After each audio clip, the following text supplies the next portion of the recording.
Bom, nós estamos falando sobre Efésios, trilhando esse caminho a respeito de Efésios, e desde o final do capítulo 3, já iniciando o 4, nós percebemos uma mudança na forma de Paulo falar com os Efésios, na sua escrita, na sua carta. Ele deixa a parte doutrinária e começa a falar sobre aspectos práticos da vida daquele que agora é nova criatura, agora é redimido em Cristo, agora faz parte da comunidade de Deus. Foi uma caminhada doutrinária bacana e grande que nós tivemos. Falamos sobre os aspectos doutrinários de tudo isso que nós estamos conversando, sobre como Deus trabalhou o passado, o presente e futuro, a redenção de Cristo por cada um de nós, a quebra das barreiras que nos separam, e agora nós somos um só, diante de Cristo, somos um corpo, somos uma comunidade que não tem lugar definido para estar, mas que está junta, banhada pelo sangue de Jesus, e isso tudo a gente aprendeu nas conversas passadas. E hoje a gente continua dentro desse tema de advertências e de colocações de Paulo a respeito da vida que a gente deve ter agora como cristãos, agora como aqueles que saem das trevas para a luz. É a ideia dele ensinar os Efésios, é claro que nós absorvemos esses ensinamentos. Paulo então começa no primeiro versículo do capítulo 5 dizendo: portanto, sejam imitadores de Deus, como filhos amados, e vivam em amor, como também Cristo nos amou e se entregou por nós como oferta e sacrifício de aroma agradável a Deus. Paulo começa esse capítulo, na continuidade da sua carta, exigindo algo interessante aos Efésios: sejam imitadores de Deus. Puxa vida, que difícil, não é? Imitar Deus é uma coisa bem complexa, bem difícil, desafiadora. Depende do modo da gente enxergar essa proposta de Paulo. Aliás, não é uma proposta, é uma determinação. Sejam imitadores. A coisa aqui não é tipo assim, escolha ser ou não. Se você é cristão, seja imitador de Cristo. É claro que, se a gente for por um viés de observação da grandeza de Deus e acharmos assim, que a gente pode tentar imitar a grandeza de Deus, é claro que é barco furado, né? Não tem como. Deus é Deus, único, Senhor, Ele é o único que é. Todos nós existimos ao redor dEle. Ele se apresenta a Moisés, quando indagado a respeito disso, dizendo: eu sou. E esse eu sou é o máximo da completude, é o máximo da plenitude. Só Deus pode dizer eu sou, porque Ele é. Nós estamos ali trafegando, orbitando em volta dele. Nós não temos vida em nós só temos vida por Ele, recebemos vida dele. Ele é o autor e doador da vida. Então é claro que a gente não pode imitar essas coisas, né? Porque Deus é único, e não é a proposta de Paulo. Qual é a proposta de Paulo? A proposta de Paulo é nós percebermos como Deus é. Qual é a essência de Deus? A ideia de Paulo é aquela coisa que a gente às vezes usa quando vai falar sobre pai e filho, é tipo assim, tal pai, tal filho. Paulo está dizendo assim: seja assim, tal pai, tal filho. Agora você não é filho de Deus, agora você não é da luz, então imite Deus na essência de Deus. E essa é uma boa pergunta para a gente fazer: qual é a essência de Deus? Bom, o texto bíblico nos ensina uma coisa muito interessante a respeito disso, é que nós só podemos imitar Deus naquilo que Ele é, porque Ele mesmo se mostra como é. Deus é amor.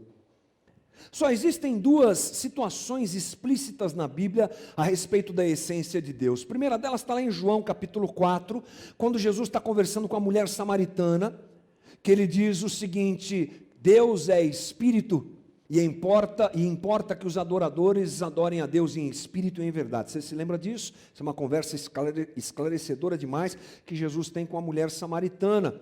E outro momento em que Deus se revela como Ele é, quem Ele é e características dele, é quando João escreve lá em 1 João 4,8, quem não ama, não conhece a Deus, porque Deus é amor. Deus é espírito e Deus é amor. Então nós precisamos imitar Deus naquilo que Ele é, amor. Deus é amor. Talvez seja difícil você pensar em imitar Deus como um espírito que Ele é, Como é que eu vou discernir isso? Onde é que está o amor de Deus para que eu imite o amor de Deus? Cristo. Jesus é o Pai, aliás, Jesus é o Filho encarnado que traz todas as condições e qualidades do Pai. Como é que eu imito a Deus? Imite Jesus. Como é que eu enxergo o amor de Deus? Enxergue Jesus. Certa feita, Jesus conversando com Filipe, deu uma bronca em Filipe, porque já andando com eles, já mostrando sua graça e glória, instalando o reino de Deus aqui, ele foi perguntado por Filipe, Jesus, mostra-nos o Pai. Jesus disse assim, como? Como é que é? Você não está entendendo? Quem vê a mim, vê ao Pai. Jesus é o reflexo perfeito do Pai. Trino, Deus trino que nós servimos, Pai, Filho e Espírito Santo. Por isso, Jesus diz, aliás, Paulo está querendo dizer, imite a Deus, olhando para Cristo e sendo como Cristo, em amor, como Ele é. E quando nós observamos o amor visível no Filho, que tipo de amor nós observamos? Você sabe que no português, a gente já contou essa diferença aqui, mas acho que cabe. No português, a nossa condição de expressar o amor, ela é muito limitada. A gente ama qualquer coisa, né? A gente ama o time, a gente ama o cachorro, a gente ama a mulher, a gente ama o carro, a gente ama a roupa, a gente ama um monte de coisa, a gente ama aquele sorvete, a gente ama aquela comida. Para nós tudo é ama, a gente ama. Porque a única palavra que a gente usa para falar sobre amor é essa mesmo, amor. Mas no grego não funciona assim. No grego você tem algumas distinções, e a palavra encontrada para se referir ao amor de Deus pelo homem, ao amor de Cristo, a essência do amor de Deus é agape, que é o amor sacrificial, e é esse amor que Paulo diz para nós imitarmos, essa postura, esse jeito de ser, essa conduta nas nossas relações que Paulo diz, imitem a Deus nesse aspecto, nesse sentido. E qual é a característica do amor ágape? Entrega. Você vai encontrar sempre entrega, oferta, sacrifício, perda, altruísmo. Então Paulo está querendo dizer que a vida cristã talvez seja mais uma vida de perdas do que de ganhos aqui, do jeito que a gente tanto ouve. Talvez seja o tempo da gente perceber que Jesus quer que nós, ao vivermos o seu evangelho, possamos compreender que é um evangelho de altruísmo, que é um evangelho de entrega, um evangelho de menos eu e menos a minha vontade, e mais a vontade dele. É isso. Por isso que ele diz para os seus leitores que eles devem imitar a Deus. E nós encontramos uma referência máxima sobre isso na boca de Jesus, aliás, não uma, mas várias, mas lembrando uma delas, Mateus 16, 24, se alguém quiser acompanhar-me, negue-se a si mesmo, tome a sua cruz e siga-me. Negue-se a si mesmo, é o chamado de Jesus, é o tipo de vida que o cristão deve ter e levar. E hoje a gente entra num assunto que exige muito disso. Paulo agora começa a abordar uma questão que é muito relevante para todo ser humano, muito relevante para qualquer um de nós, seja um cristão ou não, mas que no aspecto de lidar com ela, muitas vezes nós não sabemos lidar muito bem, que é a questão da nossa sexualidade. Interessante, né? A gente vem trilhando o livro, e quando a gente faz esse tipo de estudo bíblico, de pregação, de exposição do Evangelho, a gente não escolhe tema, mas o livro nos traz o tema, a Escritura nos traz o tema, e entrando no capítulo 5, é isso que a gente encontra, Paulo alertando os cristãos, alertando os efésios agora, redimidos e salvos agora participando da comunidade de Deus, a como deve ser o comportamento da sua sexualidade. Ele não entra muito a fundo, mas ele dá uma boa passada sobre isso, e a gente precisa, é claro, se derramar nesse assunto também. Então vamos lá, versículo 3. Entre vocês não deve haver nem sequer menção de imoralidade sexual, nem de qualquer espécie de impureza, nem de cobiça, acrescentei eu no texto, desejo insaciável, é a ideia dessa palavra cobiça aqui. Pois estas coisas não são próprias para os santos. Não haja obscenidade, nem conversas tolas, nem gracejos imorais que são inconvenientes, mas ao invés disso, ação de graças. Paulo então entra dentro dessa área que é um tanto quanto delicada para a gente conversar.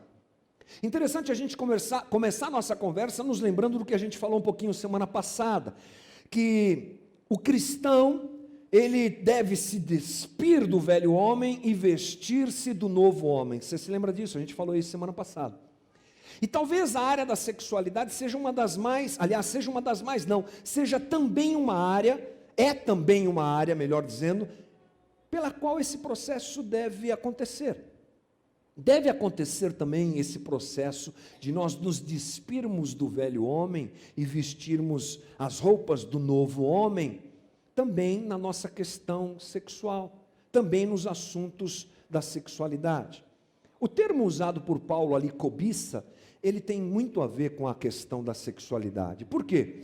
Porque o prazer sexual ele está intimamente ligado a isso, a cobiça, a egoísmo, a hedonismo, ao meu prazer, à minha satisfação.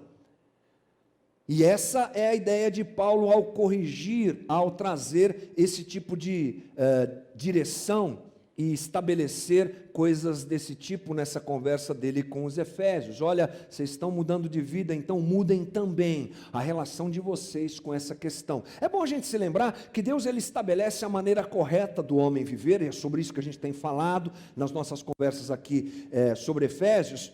Deus estabelece a maneira do homem lidar com todo tipo de coisa na sua vida. Você vai encontrar na Bíblia a maneira correta, quando eu digo correta, a nova maneira, porque ela está ligada ao novo ser humano, criado por Deus, do homem lidar, por exemplo, com dinheiro. Você vai encontrar a Bíblia falando sobre dinheiro, principalmente no Novo Testamento, reflexões feitas por Jesus: não seja ganancioso, não guarde tesouros na terra onde a traça e a ferrugem vão corroer, não deposite a sua vida sobre o dinheiro, e aí vai. Jesus fala também, e a Bíblia fala também, sobre questões ligadas à família, sobre questões ligadas à comunidade. A gente falou bastante sobre isso nos últimos domingos, como a gente deve viver. Por que não uma abordagem a respeito da vida sexual também do cristão? Por que não? É claro que há uma maneira correta de se lidar com isso, há um jeito claro nas Escrituras para a gente lidar com essa questão, que às vezes é mal trabalhada, às vezes é mal compreendida por nós. É importante também a gente se lembrar que Paulo tem, ao escrever a respeito dessa situação, um cenário muito distinto lá em Éfeso. Qual era o cenário a respeito desse assunto que você encontra lá na cidade de Éfeso? Bom, a gente precisa se lembrar que a situação da cidade de Éfeso, nesse momento, era muito complexa, porque cheirava sexualidade o ambiente social de Éfeso. Cheirava sexualidade, era uma coisa muito nas esquinas, na rua, nos templos, tudo era sexual e sensual, uma cidade libertina mesmo. Imagine isso acontecendo em Éfeso e em Corinto, aliás, as duas cidades que Paulo dedica bastante a respeito desse assunto, gasta suas cartas abordando esse assunto. Em Éfeso nós temos uma condição muito interessante, a infidelidade sexual era algo muito comum. Os imperadores romanos, nos lembrando que aqui há uma mistura de um movimento cultural grego e romano, já que Roma era o império que dominava a condição naquela época, então a cultura grega e romana se misturam, tanto em uma como em outra, essa questão da sexualidade é muito forte e deformada. Vários imperadores romanos, você encontra na história, tinham uma vida sexual devassa, literalmente devassa, loucos. E isso é claro que recaía sobre a própria cultura da época. Lá em Éfeso, para você ter uma ideia, a religião de Éfeso era uma religião sexual. O templo de Diana era um verdadeiro lugar para orgias. Dizem os historiadores que haviam mais de 1000 sacerdotisas prostitutas. E o culto à entidade Diana era a relação sexual dos homens com aquelas sacerdotisas no templo. Você imagina, o cara ia na igreja, né, no templo deles lá, para poder fazer sexo com as sacerdotisas. E essa era a forma de cultuar aquela entidade. Engraçado que os adolescentes, acho que naquela época, queriam muito ir para a igreja, né? Diferente dos nossos, que eles quase não querem ir para a igreja. Piada besta, gente, deixa para lá. Passa essa. Mas era assim. Você imagina? Papai, onde você vai? Vou na igreja. Ô filhão, você não pode ir. A loucura, né? Loucura da cultura da época, loucura do paganismo. E esses caras de Efésios haviam se convertido dentro desse ambiente. Você imagina? Aí agora o cara recebe uma recomendação de Paulo. E agora? Agora não. Agora você dá luz. Agora a relação das coisas com a tua sexualidade é outra. Agora você vai ter que aprender a lidar com isso. E é esse o caminho que Paulo começa a propor. Interessante que nós podemos fazer muito claramente um link com aquilo que acontecia e aquilo que a gente vive hoje. Se a gente não tem um templo de adoração a Diana, com orgias sexuais, nós somos atropelados pela sensualidade. Fala sério. O cara, para anunciar troca de óleo do carro, coloca a mulher pelada na propaganda, né? É impressionante. O cara, para falar de palito de dente, ele coloca uma moça lá, coloca um cara lá, são dorsos nus para cá e para lá, corpos entrelaçados, é uma sensualidade, é uma sexualidade absurda. E se você não tomar cuidado, daqui a pouco o teu WhatsApp está cheio de nude, cheio de porcaria, cheio de piada, é uma coisa que nos atropela. Por mais que a gente não queira, o ambiente eu acho que é bem parecido com esse lá de Éfeso. Bem assim, cheio de sensualidade e sexualidade. Pelo menos é o que eu percebo e eu acho que você concorda comigo. É uma coisa louca. Não há nenhum tipo de abordagem que não seja feita sem um tipo de erotismo, sem um tipo de pornografia, sem um tipo de sensualidade. É muito complexo esse momento que a gente vive. Portanto, mediante esse apelo tão forte da sensualidade e da sexualidade, a gente também precisa começar a pensar a maneira adequada da nossa sexualidade nesse momento. Algo que acho eu bem difícil para o cristão. O cristão fala pouco sobre sexo, e você há de concordar comigo. Falamos pouco sobre isso. Devíamos falar mais. Aqui na própria comunidade, me lembro poucas vezes de ter abordado claramente esse assunto, às vezes en passant, uma coisa aqui, uma coisa ali, mas a gente sentar a conversar sobre isso é bem pouco comum. E esse é um mal que fez com que a gente colocasse o sexo dentro de um recipiente isolado, e tivéssemos problemas com isso, às vezes até demonizando a nossa sexualidade, que não deve ser encarada assim, já que não somos seres assexuados, já que não somos seres que não têm sexo, mas somos seres sexuais na nossa essência, fomos criados assim. Como é que a gente lida com essas coisas? Como é que a gente lida com as deformidades tão claras e que chegam até a gente, vendidas por essa sociedade pós-moderna como normais? Como é que a gente lida com essa coisa toda que nos cerca? Precisamos falar mais sobre isso, refletir mais sobre isso. A gente às vezes se torna até seres estranhos com relação a essa situação. Na comunidade às vezes a gente tem dificuldade de lidar com gente que chega até nós, trazidas por Deus, trazidas por um movimento do Espírito Santo e que apresentam um comportamento sexual distinto do nosso. Como é que a gente lida com isso? A gente não sabe às vezes, não sabemos lidar com isso. Temos dificuldade com os nossos adolescentes que estão aí bombardeados pela pornografia na internet, a gente não sabe lidar com isso, que Deus nos ajude. Mas se é uma coisa que a gente precisa refletir, a gente precisa. Não dá para fazer isso numa conversa como a nossa, mas abro aqui o espaço consciente de que a gente precisa refletir mais sobre isso e conversar mais sobre isso. O detalhe é que quando a gente pensa em falar sobre sexualidade, a gente pensa em cartilha. Agora ele vai anunciar a cartilha sexual da Casa da Rocha. O pode, o não pode na hora da pegação. Isso pode, isso não pode. Não, não é essa a nossa proposta, não é a proposta do texto. Aliás, é mais profunda do que isso e você vai entender. Nós, na verdade, precisamos esclarecer o nosso entendimento e saber que existem formas de expressão da nossa sexualidade que não convêm, que elas não se encaixam nesse novo modelo de vida que a gente diz que a gente vai seguir. Elas não se entrosam, não tem a ver com a gente, não é? Saber que existe, então, esse problema é uma coisa que já abre o caminho para a gente conversar. Paulo diz ali no versículo 4, não haja obscenidade, nem conversas tolas, nem gracejos imorais, que são inconvenientes, mas ao invés disso, ação de graças. Então, como eu disse, não é questão de dizer o que se pode fazer, o que não se pode fazer, mas compreender talvez o porquê a gente quer fazer.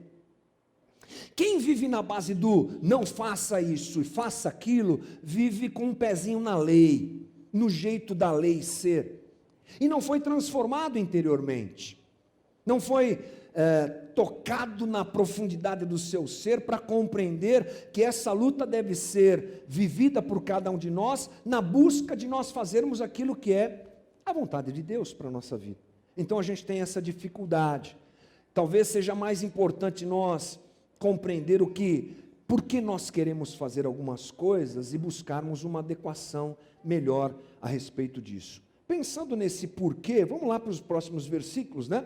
Versículo 5, porque vocês podem estar certos disto, nem o imoral, nem o impuro, nem ganancioso, que é idólatra, tem herança no reino de Deus, aliás, no reino de Cristo e de Deus. Ninguém os engane com palavras tolas, pois é por causa dessas coisas que a ira de Deus vem sobre os que vivem na desobediência, portanto, não participem com eles dessas coisas. Bom, cabe aqui, antes de nós destrincharmos o texto, nos lembrarmos que Paulo escreve aos Efésios, primeiro por conta daquela situação que eu disse agora há pouco, de uma sociedade regada na sexualidade, mas também por duas outras coisas que cabe aqui colocar. Primeiro, é porque ele sabia que os efésios eram grandemente influenciados pelo estoicismo, que é uma forma filosófica que se apresentava bem fortemente na época, onde havia uma distinção entre corpo e espírito. O estoicismo ensinava que aquilo que você faz com o corpo não importa para o teu espírito. E aí, Paulo, sabendo desse perigo lá em Éfeso, escreve essas coisas para eles. Nós também temos que tomar cuidado com isso. O estoicismo foi se enfraquecendo no decorrer dos séculos e não é uma realidade muito presente aqui para nós hoje. Mas hoje nós somos alvo de algo parecido, talvez, que é o dualismo. Não parecido na essência, mas talvez na consequência. Qual a ideia do dualismo? É de separar coisas. Separe coisas entre profanas e sagradas. Há coisas que são sagradas. Ir na igreja é sagrado. Cantar lá na música da igreja é sagrado, participar da igreja é sagrado, ler a Bíblia é sagrado, orar é sagrado. Algumas coisas eu sacralizo, eu digo que são santas, enquanto outras eu digo não, aqui é trabalho, aqui não tem nada a ver com Deus, trabalho. Como é que Deus vai se meter nesse negócio do meu trabalho? Eu separo. Família, algumas coisas são santas da família, outras não. Sexo, jamais. Sexo é problema pessoal, é de foro íntimo, como dizem nossos políticos, né? É de foro íntimo, não tem nada a ver com Deus. E esse é um grande engano, porque tudo é de Deus. Tudo é de Deus. A vida de um cristão, toda ela pertence ou deve pertencer a Deus, e essa percepção recai sobre esse assunto.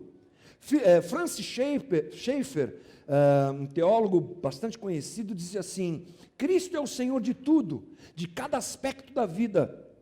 É inútil proclamar que Ele é o alfa e o ômega, o começo e o fim, o Senhor de todas as coisas, se Ele não é Senhor de toda a minha vida. Intelectual, disse Schaeffer, acrescento eu, sexual. Ele é Senhor de absolutamente tudo.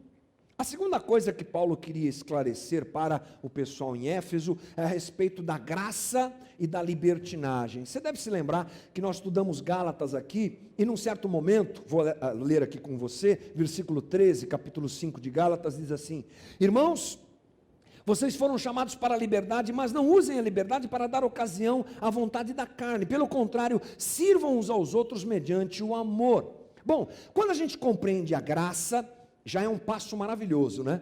A religião prega: faça você alguma coisa que agrade a Deus para Ele te aceitar. A graça diz: não precisa fazer nada, porque não há nada que você faça que vá fazer com que Deus te ame mais do que Ele já te ama, e não há nada que você deixe de fazer, ou nenhum erro que você cometa que vai fazer com que Deus te deixe de amar o quanto Ele já te ama. Esse é o princípio da graça, amor incondicional, graça. O grande perigo dessa situação da graça é essa expressão de Paulo aqui: cuidado. Se você interpretar a graça de forma errada, você corre um risco de achar que você pode viver de qualquer jeito, já que é de graça, já que é graça. Vou para cima, vou para gandaia, vou zoar tudo. Não. Pessoal em Éfeso, cuidado.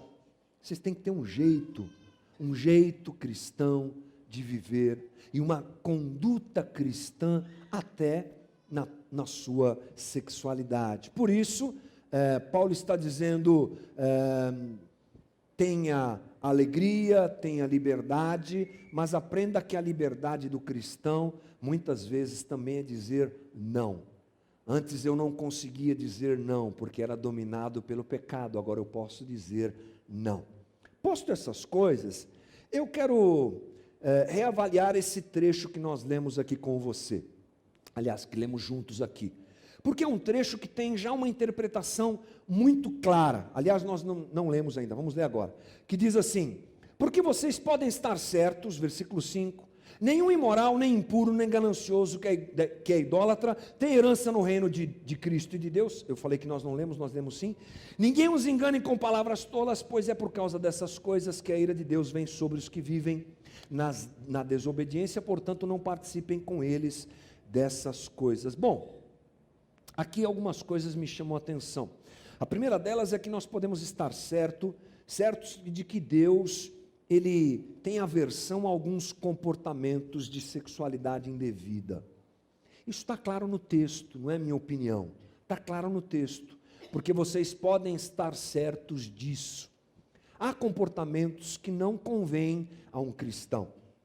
Há comportamentos que não se enquadram e não se encaixam, e aqui Paulo deixa isso muito claro. Às vezes a gente tem dificuldade de lidar com a ideia de um Deus amoroso, de um Deus justo, mas elas se completam. Durante muito tempo da minha vida, eu andei debaixo do jugo de um Deus completamente pronto a me punir. Talvez mais gente aqui tenha conhecido esse tipo de ideia. Cuidado, pecador, o lago de fogo e enxofre está esperando você.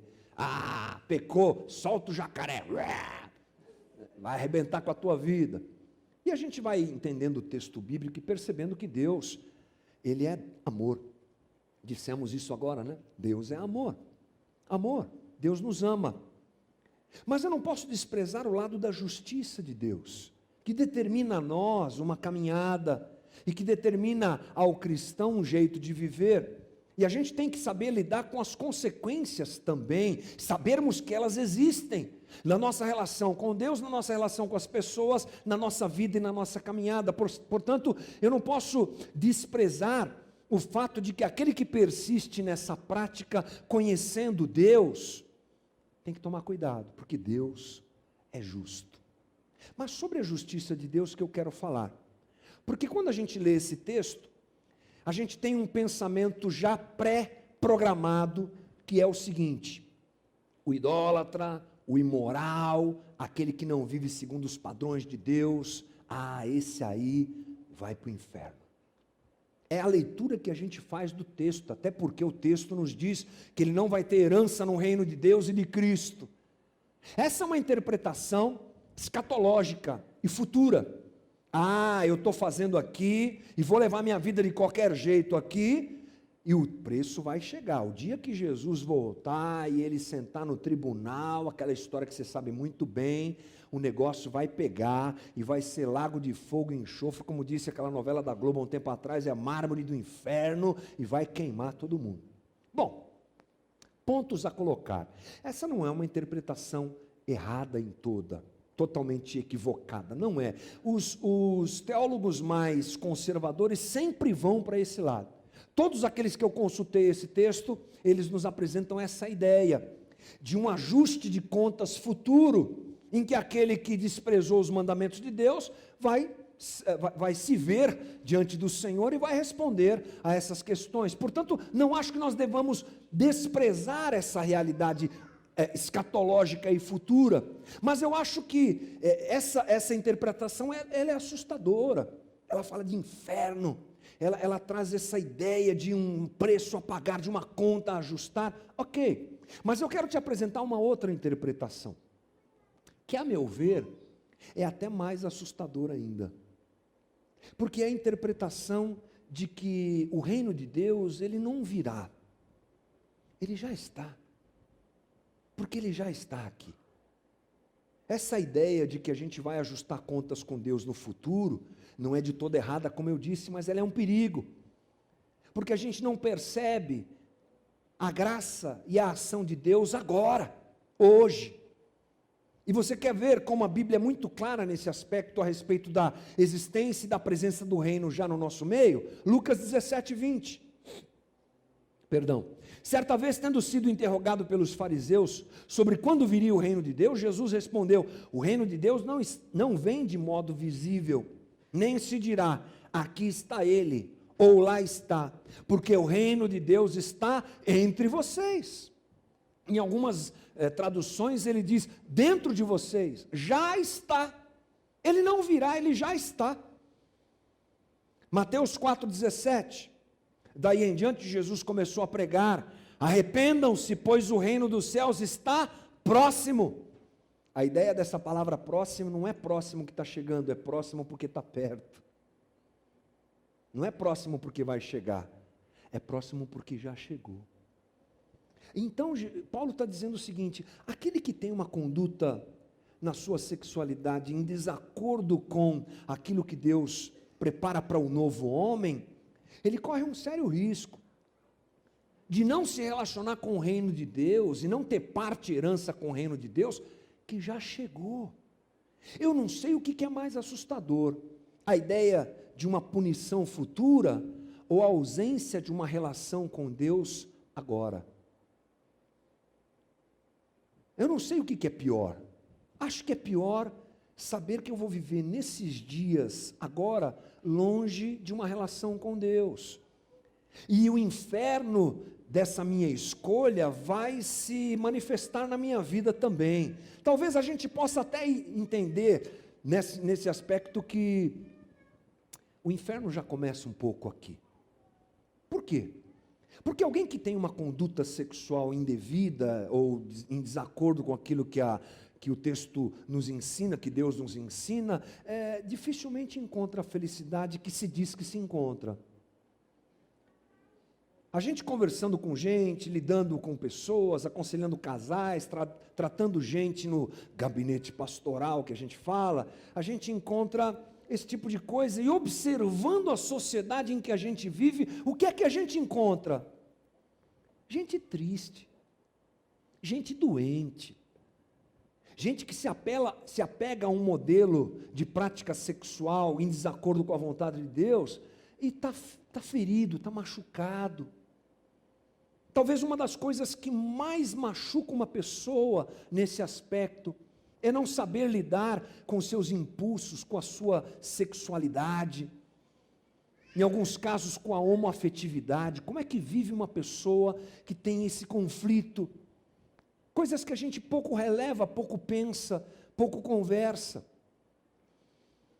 Mas a verdade é essa, que o texto bíblico nos ensina, que Paulo nos diz, é que essa satisfação, pseudo-satisfação apresentada por uma conduta louca, vamos embora, uau, é isso aí, não tem, é vazia. A sexualidade saudável é aquela apresentada por Deus de uma forma muito clara, um relacionamento homem e mulher dentro da bênção do casamento, maravilhoso. Fora disso a gente vê insatisfação, a gente vê tristeza, a gente vê gente machucada, e com certeza Paulo nos aponta para isso. A graça de Deus nos ensina a viver de maneira diferente, é uma questão de modus operandi. Lá em Tito, capítulo 2, tem um texto muito bacana que diz assim: porque a graça de Deus se manifestou salvadora a todos os homens. Ela nos ensina a renunciar à impiedade, às paixões mundanas, e a viver de maneira sensata, justa e piedosa nesta era presente, enquanto aguardamos a bendita esperança, a gloriosa manifestação de nosso grande Deus e Salvador Jesus Cristo. Ele se entregou por nós a fim de nos remir de toda a maldade e purificar para si mesmo um povo particularmente seu, dedicado à prática de boas obras. Pergunto eu novamente, o que é mais triste, mais assustador do que a gente viver hoje longe de Deus, nesse mundo louco que a gente vive? Paulo continua dizendo, lá no versículo 8, algumas coisas importantes a respeito da postura dos efésios. Ele continua dizendo o seguinte: porque outrora vocês eram das trevas, ou eram trevas, mas agora são luz. Não eram das trevas, eram trevas, mas agora são luz no Senhor. Vivam como filhos da luz, pois o fruto da luz consiste em toda bondade, justiça e verdade, e aprendam a discernir o que é agradável ao Senhor. Aqui Paulo abre um leque para a gente pensar sobre essas questões. Primeiro, nós éramos trevas, e agora somos luz. Há uma transição de vida, de postura, há uma transição de comportamento necessária para aquele que abraça o cristianismo como a sua profissão de fé. Aquele que declara tudo isso, agora também deve viver. Era trevas, agora é luz. Uma condição diferenciada, um comportamento diferenciado nos é requerido. E eu pergunto para você, quem nós queremos servir? Quem você quer servir? O que é que a gente está fazendo com a nossa vida? Adotar uma postura de fé e não acompanhá-la na mudança de uma prática de vida é a mesma coisa que com a camisa do Palmeiras no jogo do Corinthians. Não casa, não combina, entendeu? E a gente percebe isso, uma luta contrária, de um esforço contrário, como se eu pudesse viver do jeito que eu quero. Não, agora nós somos literalmente escravos de Cristo e chamados a fazer a sua vontade. Essa é a nossa liberdade. Que loucura, né? A nossa liberdade é sermos escravos de Cristo, sairmos das trevas para a sua maravilhosa luz. E diz aqui o texto: aprendam a discernir o que é agradável ao Senhor. Ponto. Por isso que a gente não precisa de cartilha, porque quem tem o Espírito de Deus na sua vida, quem quer se relacionar com Deus para valer, de verdade, não precisa ficar brigando pelo que pode e pelo que não pode. Tem o Espírito de Deus dentro de si. E vai ser dirigido pelo Espírito de Deus e pela palavra, os dois instrumentos poderosos que nos dizem qual a caminhada que a gente deve tomar e seguir. Portanto, é uma questão que acho que a gente complica muito, mas ela é bem simples. Discernimento, discernir que aquilo que eu estou vendo não é legal, que aquilo que eu estou querendo fazer não é legal, que aquilo que me empurra para isso não é legal. Vou ajustar e vou pedir a Deus que me dê graça, porque diz o texto lá em Tito, que a graça de Deus me ensina a viver nesse mundo do jeito que Deus quer, do jeito que Deus deseja. A gente precisa tomar uma decisão de qual Senhor a gente quer servir, é simples assim. Lá em Lucas 16, 13, Jesus diz isso: não é possível servir a dois senhores. No caso aqui, ele se refere ao dinheiro, mas com certeza há muitos outros senhores disputando a gente, lutando pela nossa vontade dentro de nós, não é? John Stott, nesse aspecto, diz assim: o que Paulo escreve aqui é ainda mais notável. Eles mesmos agora realmente eram luz. Suas vidas, e não apenas o ambiente em que viviam, tinham sido transformadas de trevas em luz. E esta transformação radical tinha acontecido no Senhor, pela união com aquele que declarava ser a luz do mundo. Assim, pois, porque se tornaram luz no Senhor, deviam andar como filhos da luz. Seu comportamento devia transformar-se, ou melhor, conformar-se à sua nova identidade. Deviam irradiar a luz que eram e viver como gente que pertence à luz. Esse foi o nome que eu dei a essa nossa conversa, como gente que pertence à luz. Tem um jeito de gente que pertence à luz viver. E esse jeito inclui todas as áreas da nossa vida, inclusive a nossa sexualidade. Mas concluindo, Paulo entra no versículo 11 dizendo: não participe dos feitos inúteis do mal e da escuridão. Antes mostrem sua reprovação, expondo-os à luz. É vergonhoso até mesmo falar daquilo que os maus fazem em segredo. Suas más intenções, porém, ficarão evidentes quando a luz brilhar sobre elas, pois a luz torna visíveis todas as coisas. Por isso se diz: desperte, você que dorme, levante-se dentre os mortos, e Cristo o iluminará. Então, encerro a minha conversa com você dizendo que algumas coisas, que alguns tipos de conversas que a gente tem, e pelo menos eu gosto dessas, eu gosto de terminar um livro e ficar pensando. Às vezes eu saio de algumas leituras com mais dúvidas do que eu tinha, mas eu não acho ruim, porque isso é um instrumento de movimento na minha cabeça, no meu coração. Às vezes eu ouço pregações, reflexões e conversas, e faço isso quase que diariamente, e saio delas com mais perguntas do que respostas.